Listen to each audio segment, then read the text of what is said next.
ഒരുപാട് റീലുകൾ ഇറങ്ങുന്നുണ്ട്. നമുക്കിങ്ങനെ 1 ഇയർ വിർച്വൽ വിസ കിട്ടും, നമ്മളെ കോൺടാക്ട് ചെയ്യുക, അങ്ങനെ കോൺടാക്ട് ചെയ്യും. ഒരുപാട് പേര് വളരെ പ്രതീക്ഷയോട് കൂടി മെസ്സേജ് അയക്കുകയാണ് അവർക്ക്, അല്ലെങ്കിൽ കമൻറ്റ് ചെയ്യുകയാണ് എങ്ങനെയാണ് കിട്ടുക. അറിയാവുന്ന സത്യാവസ്ഥകളെല്ലാം പറയണം എന്നുള്ള രീതിയിൽ നമ്മളിത് വളരെയും USDയിലായിരുന്നു, ഡോളറിലായിരുന്നു സാലറി. തൃശ്ശൂരുള്ള ഒരു പയ്യനാണ്. അപ്പോൾ ഇവിടെ ബാങ്ക് സ്റ്റേറ്റ്മെൻറ്റ് അല്ലെങ്കിൽ ഇവിടുത്തെ ബാങ്ക് അക്കൗണ്ടും കാര്യങ്ങളെല്ലാം ആകുമ്പോൾ പുള്ളി ഇന്ത്യയിലെ ഇത് ഒഴിവാക്കാം, അല്ലെങ്കിൽ ഇന്ത്യയിലെ ടാക്സ് കൊടുക്കേണ്ടത് ഒഴിവാക്കാം. നമസ്കാരം, ജനീഷാണ്. നമ്മുടെ പുതിയൊരു വീഡിയോയിലേക്ക് എല്ലാവർക്കും സ്വാഗതം. അപ്പോൾ ഇന്ന് നമ്മൾ സംസാരിക്കാൻ പോകുന്നത് നമ്മുടെ 1 ഇയർ വിർച്വൽ വിസയെ പറ്റിയാണ്. ദുബായ് ഇൻട്രൊഡ്യൂസ് ചെയ്തിട്ടുള്ള 1 ഇയർ വിർച്വൽ വിസ. ഇത് നമുക്കറിയാം, ഇത് 2 വർഷത്തോളമായിട്ടുള്ള വിസയാണ്, അല്ലാതെ പുതിയൊരു വിസ കാറ്റഗറി ഒന്നല്ല. നമ്മളിപ്പോൾ 2 ആഴ്ച മുമ്പ് ലേബർ ജോബ് സീക്കിംഗ് വിസയെ പറ്റി പറഞ്ഞിരുന്നു. അപ്പോൾ അതുപോലെ തന്നെയാണ് ഇപ്പോൾ ഒരുപാട് റീലുകൾ ഇറങ്ങുന്നുണ്ട്. നമുക്കിങ്ങനെ 1 ഇയർ വിർച്വൽ വിസ കിട്ടും, നമ്മളെ കോൺടാക്ട് ചെയ്യുക, അങ്ങനെ കോൺടാക്ട് ചെയ്യുക, ഇങ്ങോട്ട് കോൺടാക്ട് ചെയ്യുന്നൊക്കെ പറഞ്ഞ്.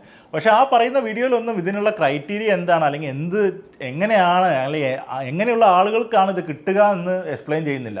അതുകൊണ്ട് തന്നെ നാട്ടിൽ നിന്ന് ഒരുപാട് പേര് വളരെ പ്രതീക്ഷയോട് കൂടി മെസ്സേജ് അയക്കുകയാണ് അവർക്ക്, അല്ലെങ്കിൽ കമൻറ്റ് ചെയ്യുകയാണ് എങ്ങനെയാണ് കിട്ടുക, എന്താ കിട്ടുക, ഞാൻ എന്താ ചെയ്യേണ്ടത്, ഇത് നമുക്ക് അങ്ങനെ വിസ മാറ്റാൻ പറ്റുമോ, ഇതിൽ എമിറേറ്റ്സ് ഐ ഡി കിട്ടുമോ എന്നൊക്കെ പറഞ്ഞ് ഒരുപാട് പേര് മെസ്സേജ് അയക്കുന്നതായിട്ട് കണ്ടു. അപ്പോൾ ഇതിന് ശരിക്കും എന്താണ് വേണ്ടതെന്ന് ഞാനൊന്ന് അന്വേഷിച്ചു. കാരണം ഇത് കണ്ടപ്പോൾ നമ്മൾ പറയുമ്പോൾ നമുക്ക് അറിയാവുന്ന സത്യാവസ്ഥകളെല്ലാം പറയണം എന്നുള്ള രീതിയിൽ നമ്മളിത് നോക്കുമ്പോൾ കാണുന്നത്, ഈ 1 ഇയർ വിർച്വൽ വിസ കിട്ടാൻ നമുക്ക് വിർച്വൽ ജോബ്, അല്ലെങ്കിൽ നമ്മൾ നാട്ടിലൊരു വർക്ക് ഫ്രം ഹോം ചെയ്യുന്ന ഒരു വ്യക്തിയായിരിക്കണം. അതുമാത്രമല്ല, അദ്ദേഹത്തിന് $3500 $3,500 തുല്യമായ, അല്ലെങ്കിൽ അത്രയും പൈസ നമുക്ക് ശമ്പളം ഉണ്ടായിരിക്കണം. അപ്പോൾ നമുക്കറിയാം $3,500 എന്ന് പറഞ്ഞാൽ ഏകദേശം 3.5 ലക്ഷം 4 ലക്ഷം രൂപയുടെ അടുത്താണ്. ആ ശമ്പളമുള്ള വ്യക്തിക്കാണ്, അല്ലെങ്കിൽ അങ്ങനെ ശമ്പളമുള്ള വ്യക്തിക്കാണ് ലോകത്തെ എമ്പാടുമുള്ള രാജ്യങ്ങളിൽ നിന്നുള്ള ആളുകൾക്കാണ് UAE 1 ഇയർ വിർച്വൽ വിസ കൊടുക്കുന്നത്. അപ്പോൾ നമ്മൾ അതിന് വേണ്ടി ആ ശമ്പളം കിട്ടുന്നതിൻ്റെ കാര്യങ്ങൾ കാണിക്കണം, ബാങ്ക് സ്റ്റേറ്റ്മെൻറ്റ് കാണിക്കണം, ആ കമ്പനിയിൽ നിന്ന് നമ്മളിങ്ങനെ വർക്ക് ഫ്രം ഹോം ചെയ്യുന്ന വ്യക്തിയാണ്, അല്ലെങ്കിൽ വിർച്വലായിട്ട് ജോബ് ചെയ്യുന്ന വ്യക്തിയാണെന്ന് പ്രൂവ് ചെയ്യുന്ന കാര്യങ്ങൾ ഉണ്ടാവണം.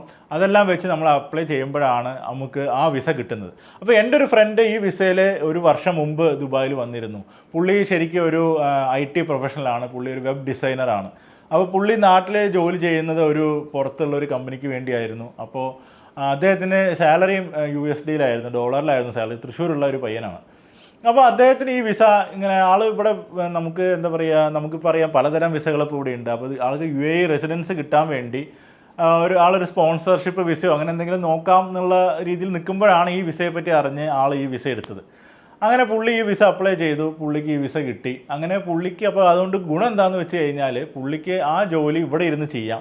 അപ്പോൾ ഇവിടെ ബാങ്ക് സ്റ്റേറ്റ്മെൻറ്റ് അല്ലെങ്കിൽ ഇവിടുത്തെ ബാങ്ക് അക്കൗണ്ടും കാര്യങ്ങളെല്ലാം ആകുമ്പോൾ പുള്ളി ഇന്ത്യയിലെ ഇത് ഒഴിവാക്കാം, അല്ലെങ്കിൽ ഇന്ത്യയിലെ ടാക്സ് കൊടുക്കേണ്ടത് ഒഴിവാക്കാം. അതാണ് അവർക്ക് കിട്ടുന്ന ഗുണം.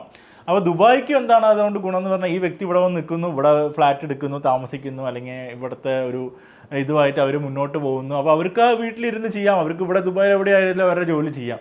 അപ്പോൾ അതാണ് 2 കൂട്ടർക്കുള്ള ബെനിഫിറ്റ്. അപ്പോൾ അങ്ങനെയുള്ള ആളുകൾക്കാണ് സാധാരണഗതിയിൽ ഇങ്ങനെ വിസ കൊടുക്കുക. പക്ഷേ നമ്മളെ സോഷ്യൽ മീഡിയയിൽ ഒരുപാട് പേര് ഇതുമായിട്ട് ഇപ്പോൾ പ്രൊമോഷൻ അല്ലെങ്കിൽ ഇതിൻ്റെ ആഡും റീലും ഒക്കെ ആയിട്ട് ഇറങ്ങിയിട്ടുണ്ട്. അപ്പോൾ അവരെങ്ങനെയാണ് അത് എടുത്തു കൊടുക്കുന്നതെന്ന് നമുക്കറിയില്ല. ചിലപ്പോൾ അവരെന്തെങ്കിലും ഇതിലെന്തെങ്കിലും കാര്യങ്ങൾ സപ്പോർട്ട് വെച്ചിട്ടൊക്കെ ആയിരിക്കാം ചെയ്യുന്നത്.